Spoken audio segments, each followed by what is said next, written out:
Welcome back, viewers, and as we end this morning's shows, we will be vibrating on a smooth frequency as we switch to that R&B and soul vibe to discuss the Tobago Jazz Festival. Now, joining us this morning, we have Mr. Theron Shaw as we discuss the topic one-on-one with Theron. Good morning, Mr. Shaw, and how are you doing? I'm very well, thank you. Hope you're hearing me. Mr. Shaw, we're not hearing you. Can you turn on the mic? Okay, we're hearing you now. All right. Okay, morning. Sorry about Good that. morning, Mr. Shaw. So how are you doing, Mr. Shaw? I'm very well, thank you. This morning. I'm hearing Okay, a little great. feedback, but that's okay.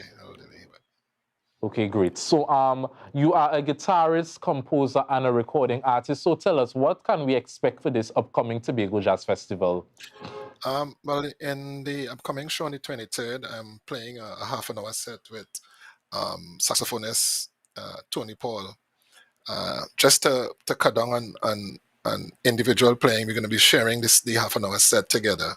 And so we're going to be playing a mixture of local music, local jazz music, and some contemporary R&B with a jazz flavor, because that's the nature of the sound of music and festivals. You know, it's up tempo, it's lively, and it's happy music, Caribbean music, I should say. The show Caribbean music. So these pieces that you will be performing, are they local pieces? Are they pieces that you would have composed yourself? We have on the set list, we have two local compositions, two originals, I should say, and we have some calypso, some soca, so it's a mixture of just happy music. The intention is to spread good vibes, especially as we have been without live music for at least 2 or 3 years. We're now, it's now in 2023, it's now caught back on. People are coming back out to hear live music. But so for the performing artists, this is a good time for us. We're just happy to be out and grateful to be alive, but also to spread good music. And keep the music live too. That's one of the things that we champion for, keeping the music live, L-I-V-E. Not so much pre-recorded, nothing wrong with that, but keeping the music live. That's our main goal. And Mr. Shaw, what a lot of people don't know is that I am a lover of jazz. I love me a good live performance, and for inspiration such as Stevie Wonder, we have Jasmine Sullivan, who's an upcoming jazz artist. So it brings me to question, who are some of your inspirations that would have, inspired you? Inspirations, going back to George Benson, Wes Montgomery, and I have to include the people who brought me into this field, Clive Zander, who passed away last year. He's the architect of the calypso jazz idiom, and an old accomplice of his, Michael Tobas. Those are the people who actually brought me into the music scene. So I cannot not mention them, because it's important. It's important for Trinidadians and Tobagonians to understand that there are people in your space who have created and continue to create the music. So I intend to pass on that legacy too that they have left with me. Right, Mr. Shaw. And the beauty about jazz is that the live music is one aspect, but when we look at the singers also, when they sing and they do the scatting, the runs, the vocal runs, are we gonna have a singer on set with you all? We intend to have a young upcoming singer who is a student at UTT. But just on a parallel note, Tony Woodruff and I, Tony Paul, I should say, that's his stage name. We both play with Vonette Bigford, so it's kind of like a sharing of the energy, a sharing of the music. We are playing a set of our own, but we also are involved in Vonette's band. So you'll be seeing us kind of twice through the night. One as featuring ourselves, and the other as accompanying Vonette, which is a beautiful thing. It's all live music. We just love to play music, play good music, see people happy. It's so important that I mention that, making people happy is an important thing. Putting a smile on somebody's face. If it's just for like one moment, if it's just for like one verse of a song, so that they can go home feeling, hey, I really enjoy that. It's important because, we are here today, but we're not sure about tomorrow, right? So we give thanks for that. Yes, Mr. So I really look forward to that New Orleans vibes, that R&B and soul, that type of music that makes you groove and just dance. I'm really looking forward to seeing that performance, Mr. Shaw. Okay, Mr. Skeet, well, anything you'd like Yeah, to add? what I want to get a sense from you, we had the opportunity to chat with Vonnet Bigfoot, oh and really? for her, it seems like more than just music. I have to go in line with the theme. Tell us a little bit from your perspective, because you got me excited there when you say you connect with her band as well. Tell me Yeah, about well, what you're looking forward to on the stage. what I'm looking forward to is sharing a bit of the local jazz music, meaning in Vonet's band and her development, it's a family. So we all what we try to do is to bring people to the music, and one of the ways of bringing people to the music is playing things that they're accustomed with. Maybe a soca tune with a different vibe, and trying to make that familiarity between what you know and how else it could be expressed. So that's one of the things that we're looking forward to. We have some exciting arrangements on both sides, and the set that I'm doing with Tony Paul and myself, and on Vonet's side, and in Vonet's band also. So it's just exciting to be playing with young people. We have a couple of young musicians. It's always good to see young people involved in this music. Some people think it's for older people, but it's always beautiful to see young people involved in the live playing of this music, and sharing the information with them, of the art form. So that's what I'm looking forward to, just having a good time for the half an hour I'm on stage. Teaching appears to I'm be not a sure. I'm not critical. sure that No, answer your question, but No, you did. I was about to mention teaching appears to certainly be a critical element for you. And, I'm looking through your socials and I make the connect with from teaching to rehearsing and performing. Tell us a little bit about how critical is that, particularly with the importance of being able to pass on, so with pride and joy. By the time years from now, when you are no longer on that stage, you could say with comfort, I contributed to this individual who is now there. How important is that to you?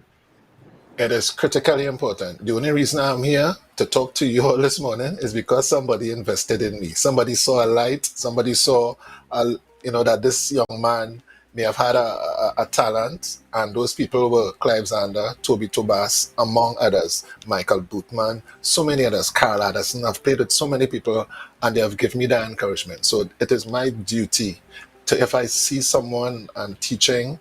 I teach part-time at UE. I've taught at UTT, just to influence, to guide, to shine a light on someone, a young person who has a talent. And the reality is, in Trinidad and Tobago, sometimes, we tend to look at talent, okay, as a pastime, but more and more we are seeing that music and the creative arts is a definitive way as a to earn money, to earn a living, to have a livelihood. It is not it's not an easy road, but it's a definite means to earn a living. So that's my role. I mean, the music that I do is not only for me, but for others to improve on. I want to see that somebody take what I did and take it, 10 steps higher or 20 steps higher in the next 10 years or next year or next 5 years. All right, I'm wondering if I could put you on the spot a little bit. The Put me on Theron the spot. Shaw, the Theron Shaw Music Project. Tell us a little bit Uh-huh. about that initiative. Terrestrial Music Project is an ongoing thing. So I termed it the Terrestrial Project because it's literally a project in reincarnation every 4 or 5 years. I have different players. We play different types of music. I have a new release out, which is, as the lady who publishes the information says, it's uncharacteristically Theron. And I was like, what is uncharacteristically Theron? But it just means that I put myself in a position or in a place that you wouldn't normally think. So it's two. If you look at my YouTube channel, there's one song that is out now that is a electronica type of vibe that is produced by Carl Beaver Henderson, and people have been loving it.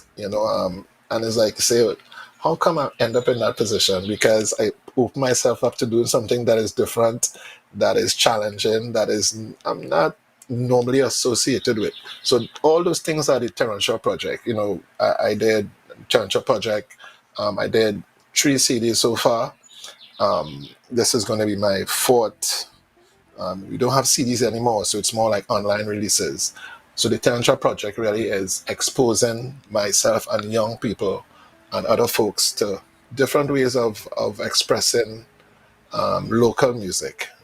I say that strongly because I'm a Trinidadian. I reside most of my life in Trinidad, and I have to absorb and express in many ways as possible, you know, my environment. You know, sometimes it's good, sometimes it's not so good, but we have to find the adventure in ourselves. That's how I think. I could be considered left field, but that's what the Talent Show project is all about. I'm not sure that answers your question. A bit long-winded. Doing excellent. Okay, Mr. Shaw. So I would like to thank you for joining us here this morning on the Tobago Most Updates welcome. morning show. You're You know, most we welcome. enjoyed Most this welcome. one-on-one session, and we most Most welcome. interestingly look forward to seeing your performance. Well, I personally look forward to seeing that performance. Okay, Mr. Thank Shaw. you. So Thank you very take care. much. Thank you You're very much. Have welcome. a good day, gentlemen. All right. Bye-bye. Bye-bye.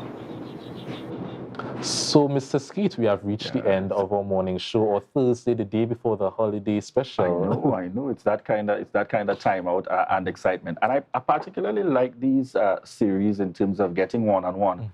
Very often people know the formal side and the formal kind of engagement. It's kind of like Meet Luke, the host, Meet Luke one-on-one. Yes.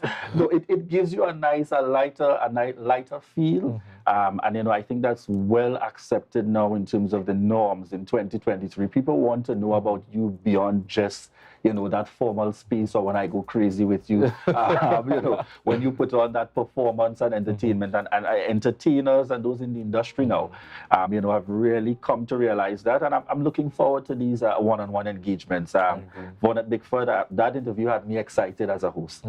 By the time I was finished that interview with her, energized and excited, and people were actually reaching out to me along the way on that given day, saying that, you know, they're really looking forward to hearing her. They were so interested hearing her in that interview, just because, and to me, she was quite natural. Oh, yes. In terms of in her comfort zone. So it's really a plus, and we look forward to continuing to bring you the information here on the Tobago Updates morning show. One-on-one, and probably, you know, before the year is over, we might really get that debate. That's something I'm excited about. Every opportunity I get, I'm going to mention Tobago Updates debate. But viewers, we want to thank everyone who joined us this morning for tuning in, for vibing with us. It's always a pleasure having you all here. You know, Tobago Updates wouldn't be Tobago Updates without you or viewers. So I want to thank you once again for choosing Tobago Updates to continuously start your morning on the right note. So we're going to be heading over to Good Morning Tobago with Chanel Felix. And don't go anywhere yet, viewers. Remember to share the live,